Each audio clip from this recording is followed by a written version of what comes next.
25%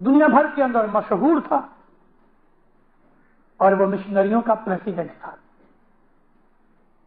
اس کا نام تھا میجر علی محمد رحمت اللہ مکلائی.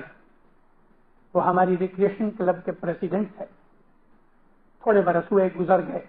مولا نے اس کو حضور وزیر اس کا ٹائٹل دیا تھا. اور ایک دفعہ ساری دنیا کی اسماعیلیہ ایسوسیشنز کا ساری دنیا کی ایسوسیشنز کا وہ پریزیڈنٹ تھا اور اس کا کمانڈر ورلڈ کمانڈر کا ٹائٹل تھا. میں اس کی بات کرتا ہوں کہ جو مشنریوں کا پریزیڈنٹ تھا. اس کے گھر میں امام سلطان محمد شاہ ہر سال جاتے تھے, ڈنر لیتے تھے یا لنچ لیتے تھے.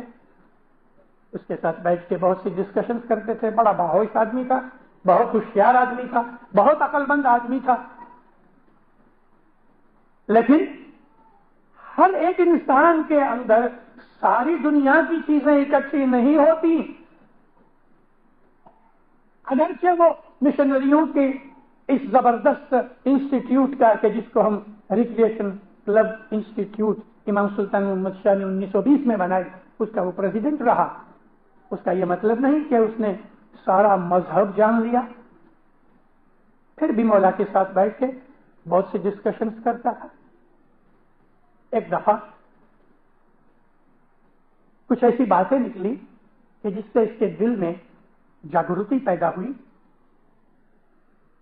موقع دیکھ کے مولا آرام سے بیٹھے تھے کہ خدا مجھے ایک عرض کرنی. کھڑا ہو گیا زمین سے. مولا کرسی پہ بیٹھے تھے, ساری فیملی اس کی کارپیٹ پہ بیٹھی تھی. کھڑا ہو کے ہاتھ جوڑے کہتے مولا مجھے ایک عرض کرنی ہے. کیا ہے؟ کہ خداوند میں پانی لاتا ہوں, آپ مجھ کو میری دسوند کی بھول چک کا آج تک چھانٹا دے دو. ماں باپ ہنس کے کہتے ہیں مطلب یہ کام ہمارا نہیں, یہ جماعت کا کام ہے, تم جماعت میں جاؤ. جماعت یعنی گت, اس کو ہم جماعت کہتے ہیں. اور جہاں بھی ہمارے گینانوں میں جملوں جماعت کا نام آتا ہے تو ساری دنیا کی جماعت. جملوں مینز ٹوٹل. یہ گت ہے.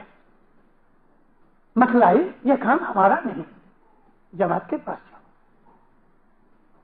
کہتا خداوند میں کیسا نصیب دار ہوں, میرے گھر میں میرا مولا آیا ہے. خداوند تیرے پاس سے ہی معافی مانگنی, اور جماعت بھی تو تیرے کو ہی عرض کرنے والی ہے, میرے کو یہاں چھانٹا دے دو. نہیں مطلب یہ کام میرا نہیں, یہ گت کا کام. مولا کا پیارا تھا, تھوڑی ضد کی. تیسری دفعہ صاحب کو پریس کیا. اچھا دیکھو ہم جو بولے گا وہ کرے.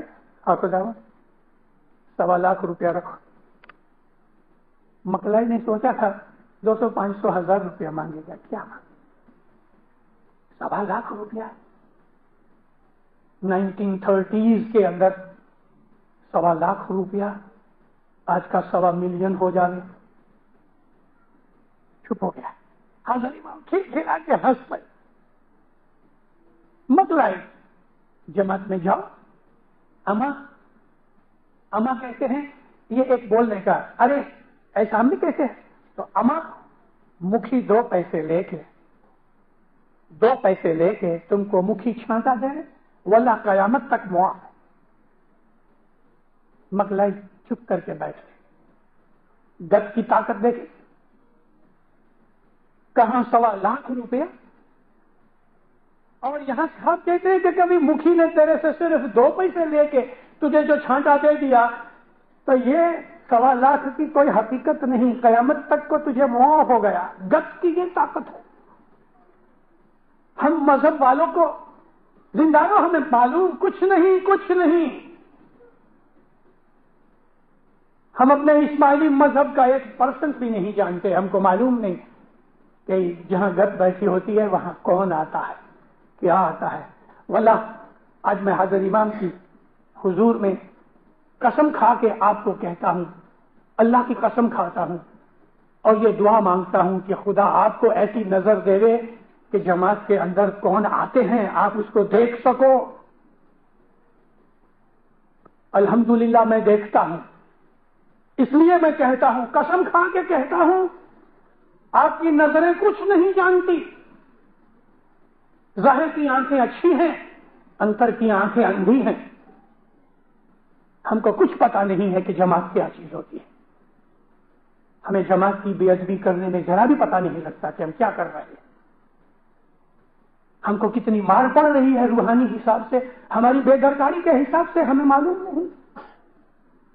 کاش مولا میری ساری دنیا کی جماعت اسماعیلی بھائی بہنوں کو حقیقت کی نظر دے. ہماری جماعت میں اچھے لوگ ہیں, ٹورنٹو میں بھی ہیں, الحمدللہ ہیں, کہ جن کی وجہ سے جماعت ہری ہے.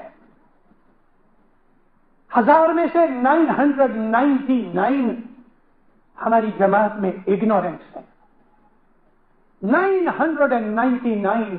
کبھی یہ فگر اور میں کہہ دوں تو 9999 آؤٹ آف 10,000 آر اگنورینس. ہم دعا بھی پڑھتے ہیں تو ہمارا لباس, کپڑے ہمارے جماعت خانے میں ہوتے ہیں, یعنی ہمارا تن, منوا تو باہر گھومتا ہے. ہم جب دعا بھی پڑھتے ہیں تو میجورٹی ہمارے لوگ جو ہیں وہ باہر گھومتے ہیں. گت کا معلوم نہیں. گت کی ایک اور بات سناؤں. زنزبار میں ایک برٹش پولیٹیکل ایجنٹ تھا جس کا نام تھا کرنل ولیم. وہ سنگل تھا, یعنی شادی نہیں کی ہوئی تھی, اکیلا تھا. وہ برٹش ایجنٹ تھا, برٹش پولیٹیکل ایجنٹ تھا. اپنے اسماعیلیوں کا بڑا دوست تھا, اور اسماعیلی کی کوئی بات آتی تھی تو آؤٹ آف وے جا کے بھی وہ اپنی جماعت کا کام کرتا تھا. کوئی کارن سر, اللہ جانے کیا ہوا, اس نے آؤٹ گھاٹ کیا. آؤٹ گھاٹ کیا. ہماری جماعت میں بہت سے لوگوں کو برا لگا, یعنی رنج ہوا کہ ہماری جماعت کا ایسا دوست دنیا سے چلا گیا. آؤٹ آف وے جا کے بھی اپنی اسماعیلی جماعت کا کام کرے, اور اس طرح کام کرے جب ایسا لگتا ہوئے کہ اسماعیلی نہ ہوئے. جب یہ خبر جماعت میں آئی, ہمارے مفتی صاحب تھے اس زمانے میں ان کا نام ظاہر نہیں کرنا چاہتا, ایموشنل ہو گئے. جماعت کے اندر مکھی نے اس کی روحانی کے بخشنے کے لیے دعا مانگی.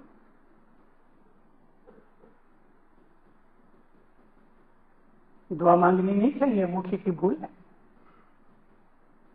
کیونکہ وہ اسماعیلی نہیں تھا. ہم اپنے اسماعیلی مذہب کی ریت کے حساب سے جو روحانی امام کی بیعت نہیں کی, اس کی بخشش کے لیے ہم جوخمدار نہیں ہیں. اس بات کو میں یہاں رکھ دیتا ہوں انکمپلیٹ, اور بیچ میں سے ایک دوسری بات سنا دیتا ہوں, یہ سمجھنے کے لیے آپ کو آسانی ہو جائے گی. بمبئی کے اندر ایک عورت نے مہمانی رکھی اپنے مرحوم خاوند کے لیے. اس مہمانی میں وہ عورت اکیلی بیٹھی تھی. یوزولی ایسا ہوتا ہے کہ سگے کٹمبی فیملی آ کے سب لوگ بیٹھ جاتے ہیں, یاروں دوستوں کو بھی بلاتے ہیں, ہماری مہمانی ہے ضرور آنا, تو سب لوگ آ کے بیٹھ جاتے ہیں, مگر یہ اکیلی عورت بیٹھی تھی. مولا جب آ کے بیٹھے, مومن عورت تھی, عابد تھی, عبادت والی تھی, کرنی والی تھی. مولا جب آ کے بیٹھے تو صاحب اس کے اوپر بہت راضی ہوئے, اس کو دعا آسیف فرمائی. ساتھ جو مشنری تھے انہوں نے کہا خداوند اس عورت کے ہسبینڈ کی روحانی مہمانی ہے. ماں باپ فرمایا ہم تمہاری مہمانی قبول کرتا ہے, نہیں کچھ فرمایا کہ تمہارا روحانی جو ہسبینڈ شوہر گزر گیا ہے اس کی روح کے لیے میں دعا سیکھ دیتا ہوں, جو یوزولی مولا کا کام تھا. تو وہ کہتی ہے مولا میری مہمانی نہیں, میرے شوہر کی مہمانی, ہم تمہارا مہمانی قبول کرتا ہے. اور ایسا ہوا مولا سمجھے نہیں. ارے جو دل کی باتیں جانتا ہے, جو منہ بند کر کے بیٹھو تو بھی سنتا ہے تمہارے دل کی بات, کیا اس کو معلوم نہیں؟ تیسری دفعہ کہتی ہے خداوند میرا شوہر گزر گیا, اس کی روحانی بخشانی کے لیے مہمانی رکھی. اب مولا نے خود ہی خلاصہ کیا, دیکھو وہ اس ناشری تھا، ہم اس کی مہمانی کیسے لیں گے؟ اب جو مولا کے منہ سے نکلا کہ وہ اس ناشری تھا تو مکھی کمریا جو کھڑے تھے ذرا ڈر گئے کہ مولا کہے گا کہ تم نے ان کی مہمانی کیوں رکھی. لیکن بات یہ ہوئی ہے کہ عورت نے ظاہر نہیں کیا، اور جس کمریا نے وہ مہمانی لکھنے والے نے لکھی اس نے فار گرانٹیڈ لے لیا کہ اس کا شوہر اسماعیلی ہوگا. مولا تو جانتے تھے. تب عورت کی آنکھ میں سے آنسو آ گئے، کہتے ہیں ہاں خداوند وہ اسماعیلی نہیں تھا، تم ہم کو بولو اس نے ہماری بیعت نہیں کی، ہم اس کے جیب کا جوخمدار نہیں، ہم تمہاری مہمانی قبول کرتا ہے. اس کو دعا سیکھ دی. ماں باپ چلے گئے، اس کو تھوڑے سے اور بھی فرمان کیے اور یہ بھی بتایا کہ اس کا شوہر کس حالت میں ہے جب اس نے پوچھا، لیکن ماں باپ نے اس کو بخشش نہیں دی. میرا مطلب کہنے کا یہ تھا کہ امام کے حضور کے اندر ہم جو کچھ بھی عرضیں کرتے ہیں وہ جماعت کے لیے ہوتی ہے، کیونکہ جنہوں نے بیعت کی ہے پہلے ان کا حق ہے. یہ مالک تو سارے جہان کا ہے. اگر کوئی ہندو مندر میں جا کے گھنٹا بجا کے کہتا ہے ہے ایشور، ہے پرماتما، پربھو میرے کشٹ دور کرو، میرے پاپ ہرو، تو یاد رکھو دیندارو یہ دعا کہاں جاتی ہے؟ پربھو کے پاس. وہ پربھو حضرت امام ہے. اور اگر کوئی بھی قوم کا آدمی جب وہ خدا کی عبادت کرتا ہے تو اس کی عبادت اسی امام زمان کے پاس آتی ہے، کیونکہ ساری جہان کا یہ اللہ کا نور ہمارے اندر مینیفیسٹ ہے، ظاہر ہے، موجود ہے، حاضر ہے. اب اس کے لیے کرنل ولیم کی روح کے لیے مکی صاحب نے دعا مانگی. جماعت میں لوگوں نے آمین کہہ دیا. 2-3 دن کے بعد کونسل کی میٹنگ تھی، میں کر چرچا آئی کونسل کے اندر. مکی صاحب آپ کو کیا حق تھا ایک نان اسماعیلی کے لیے دعا مانگنے کا؟ مکی صاحب نے محسوس تو کیا کہ بھول ہو گئی. مکی صاحب نے کہا میں نے کوئی تھار سفرہ مہمانی وغیرہ نہیں کی، جماعت کا دوست تھا، جماعت کی اس نے بڑی خدمت کی، مجھے ایسا ہوا کہ چلو اس کے لیے میں دعا مانگا. نامدار کونسل نے مکھی کو تھوڑا سا دنڈ کیا. دیکھو اس واقعہ کے پیچھے بہت سی باتیں ظاہر ہوتی ہیں.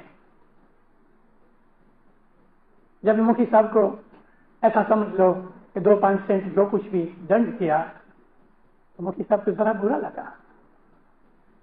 مکھی نے بھول ضرور کی، مگر یہ گاڑی ایسی ہے کہ مکھی کمڑیا کے اوپر کیس نہیں ہو سکتا، مکھی کمڑیا کو فائن نہیں ہو سکتا. مکھی کمڑیا شاہ پیر کے وکیل ہیں، ریپرزینٹیٹو ہیں، گناہ معاف کرنے والے ہیں. یہ ستا مکھی کمڑیا کے سوا اور کسی انسٹیٹیوٹ کو، کسی بھی کوئی بھی دوسری سوسائٹی کو نہیں ہے، نہ کاؤنسل کو، نہ ایسوسی ایشن کو، نہ کسی اور کو، کیونکہ یہ ستا گت کی ستا ہے. پیر کے جو 16 کڑا ہیں، آج میرے پاس ٹائم نہیں کہ میں آپ کو ظاہر کروں کہ وہ پیر کی 16 کڑا کون سی ہیں. کڑا کہتے ہیں اتھارٹی، کڑا کہتے ہیں پاور کو. اس میں سے 4 کڑا، 4 اتھارٹیاں گت کے پاس ہیں. اور وہ 4 کڑا یہ ہیں، ایک تو یہ کہ گناہ معاف کرنے کی ایک کڑا ہے جو گت کے پاس ہے. دوسرا یہ کہ ایک کا 1000، 10,000،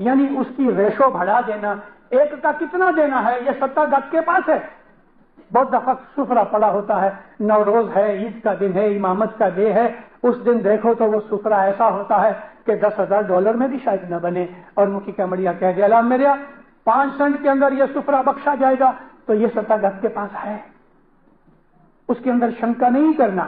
اور یہ ہماری ٹریڈیشن ہے کہ تمام بڑی بڑی راتوں کو مکھی کمڑیا جماعت میں گت میں اناؤنس کرتے ہیں کہ اللہ میرا آج نو بدو سفرو گھرے تھی لئی آوا جتلو سوا 50 سینٹ ماں کہ 1 سینٹ ماں مکھی کی طاقت آئی اور وہ بخشا جاتا ہے، اس کا ثواب ملتا ہے. تو یہ کہ کتنا ثواب دینا یہ گت کا کام ہے. یہ 2 کڑا ہیں. تیسری کڑا یہ ہے مشکل دور کرنے کی کڑا ہے گت کے پاس، کہ کوئی بھی مشکل مصیبت آوے گت اس کے لیے دعا کرتی ہے.